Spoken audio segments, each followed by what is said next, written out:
warning, and I mean warning, which I think I mean do not do this. Do not try this at home. But what you're going to see in today's video, I had fun with, and I feel confident for me. Do not try this at home. Take from it what you will, but I am not responsible for anything you might try to do to copy what I did today. Enjoy the video.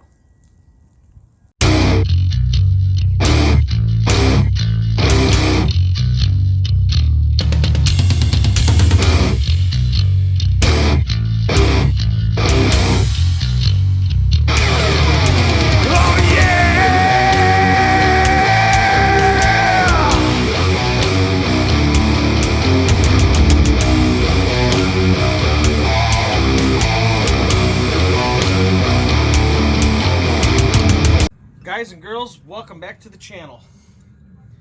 Oh, wrong drill. So, in the last video I uploaded last night, you may have seen where I complained and talked about how I didn't like how far out the wheels are.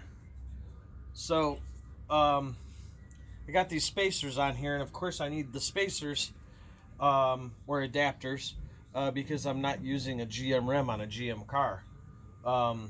It is an aftermarket wheel, but they were cut for a Ford, or drilled out for a Ford. Well, this 1.25" spacer is how much I don't like that the car sticks out. So I'm going to get rid of the 1.25" spacer so I can put the rim on and tuck it back underneath my fender flare here. Well, what I'm doing is I'm actually using the spacer to my advantage. I got some cutting oil, some WD-40. I got a pilot bit, and I've got this massive bit here. This bit is used on drill presses, milling machines, stuff like that. So it's a good, strong, hardcore bit, and I think you can see what's going on there with it and how it's set up. So I've already done one. I have one right here next to this one. Got it pressed in, used the lug, put it on the stud, ran it down, it pulled it right into it. And the thing is, the drill bit, this drill bit, is exactly like 0.010 of an inch smaller than the actual stud. So that when it pulls it through, it's getting that gnarl, and it's actually grabbing and sticking. So it's working out. I'm using the 4.5 holes that's on here as my guide to drill the other holes. I never thought this could be done. I been told for years you can't do this, got to use spacers, and here I got one in and it worked out great. And I have my other 4.5" holes like centered. Used a punch so that the drill, the first drill doesn't walk, and using the big one to actually guide. And if you notice how smooth it is through all of it, so once it gets going, it keeps it nice and straight, so there's none of this moving around or anything in a horrible way that's oblonging it or anything like that. It really helped out, and I'm telling you, this first one is in here, so it can be done. But I don't want to be 100% sure on that until I've actually done all 5, got the wheel on and spin it and make sure there's no wobble, there's no anything.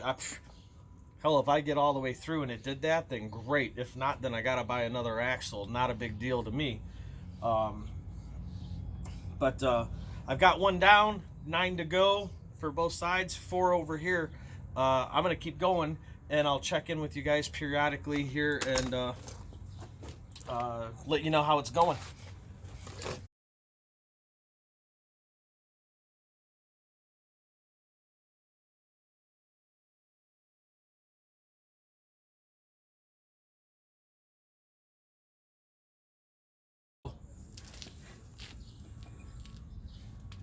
we got our spacer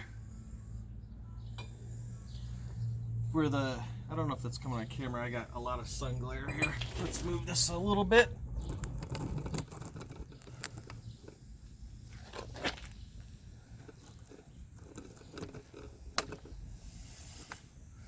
Okay, so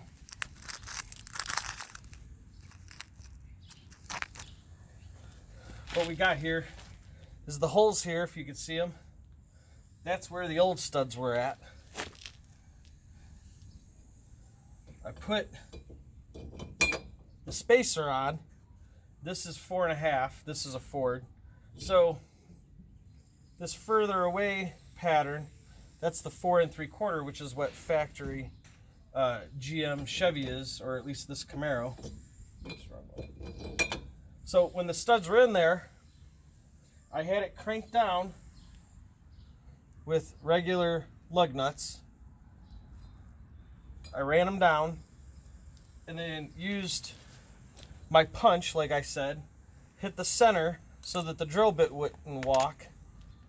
I used this drill bit here, high-speed drill bit, went all the way through, and then used this drill bit here. I don't know if that's coming up. Use this drill bit here to finish through. Got the drill bit off, and then put each lug through the new hole. Oops. Ran the lug on each one, ran them all the way down with an impact, made it really, really tight so that it pulled flush up against the back.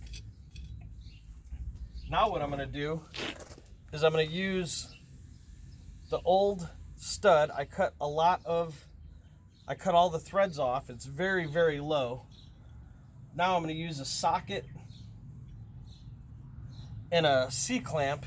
I'm going to put the studs back in because that hole, that's now a weak spot of the axle.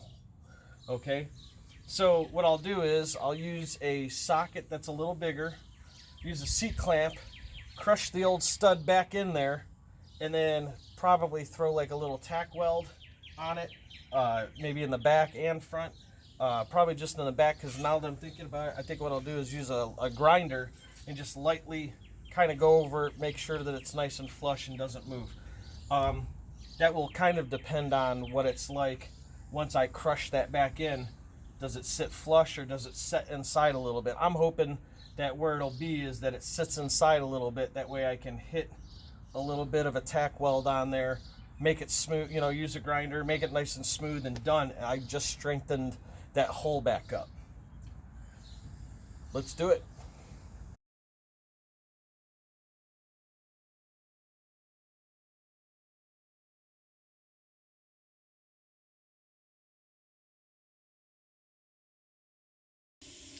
Okay, and this is what it looks like right now. I'm not worried about these little missed flat spots here. That is not enough pit, you know, from not doing a great welding job. That's not enough to throw the weight off that much. I just threw some red paint on there so you'd be able to see those better. But all in all, I now have a GM 323 posi rear end that is at a 4.5 stud for the wheels. So now, okay, and then real quick, I wanted to show you this. I figure somebody's gonna say something about the hubs, you know, the hub centric and all that. That, I'm holding it up here and with my foot down there. I want you to see inside there, it's the same size. It sits right on there, and when I let go, look at that, it didn't even move. It is the exact same size. It's flush in there all the way. Now I'm going to throw on our lugs, the lug nuts, and tighten those down. And like I said, I'll give you a before and after of how far out it's stuck and so on and so forth, and we'll go from there. Oh, center cap.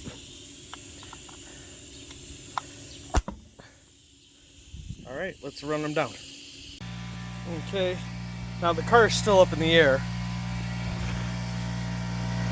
But look at how much it pulled back in.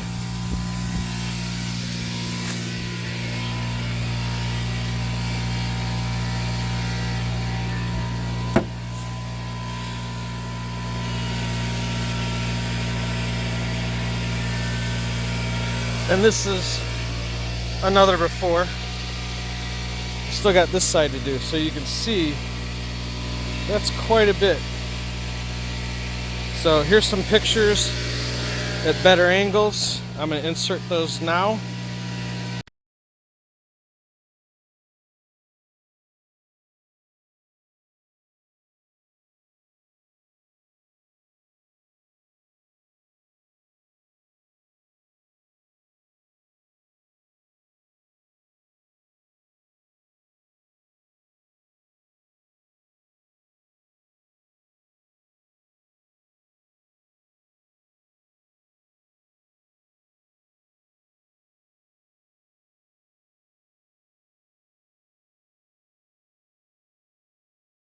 And here it is with the car on the ground video.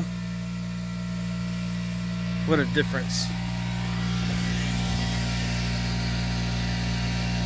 What a difference.